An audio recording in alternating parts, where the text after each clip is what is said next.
సరే, ఈరోజు మనం బౌద్ధ మతంలోని 10 పుణ్య కార్యాల గురించి క్లుప్తంగా చూద్దాం. ఈ 10 పుణ్య క్రియావస్తు అనేవి వినడానికి ఏదో నియమాల లిస్ట్లా అనిపించొచ్చు, కానీ కాదండి. ఇది మన వ్యక్తిగత శాంతిని, మన చుట్టూ ఉన్న సమాజ శ్రేయస్సును పెంచే ఒక అద్భుతమైన జీవన విధానమన్నమాట. మొదటిగా ఈ 10 పనులని 3 ముఖ్య స్తంభాలుగా విభజించారు. ఇలా చూస్తే చాలా తేలిగ్గా అర్థమవుతుంది. 1 దానము, అంటే ఉదారంగా ఇవ్వడం. 2 శీలము, అంటే మంచి నైతికత, గౌరవంతో ఇతరులకు సేవ చేయడం. ఇక 3 భావన, అంటే ధ్యానం ద్వారా మానసికంగా ఎదగడం. ఇక 2వ విషయం, కొన్ని పనులకు మనకు అంతగా తెలియని లోతైన అర్థాలున్నాయి తెలుసా? ఉదాహరణకు వెయ్యావచ్చ అనే పదం తీసుకోండి.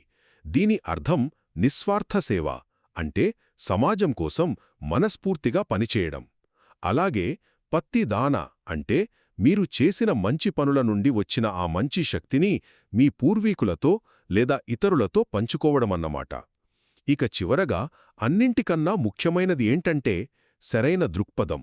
అవును, దిట్టిజ్జు కమ్మ అంటారు దీన్ని. ఇదే మిగతా అన్ని పుణ్యకార్యాలకు పునాదులాంటిది. అందుకే చూడండి, మంచిని ప్రోత్సహించే ధర్మాన్ని వినడం కూడా ఒక పుణ్యకార్యమే, ఎందుకంటే అది సరైన ఆలోచనకు బీజాలు వేస్తుంది కదా. సో, ఒక్క మాటలో చెప్పాలంటే ఈ 10 పనులు కేవలం కర్మకాండలు కావు. అవి స్పృహతో, దయతో జీవించడానికి మనకు మార్గాన్ని చూపే ఒక గైడ్ లాంటివి.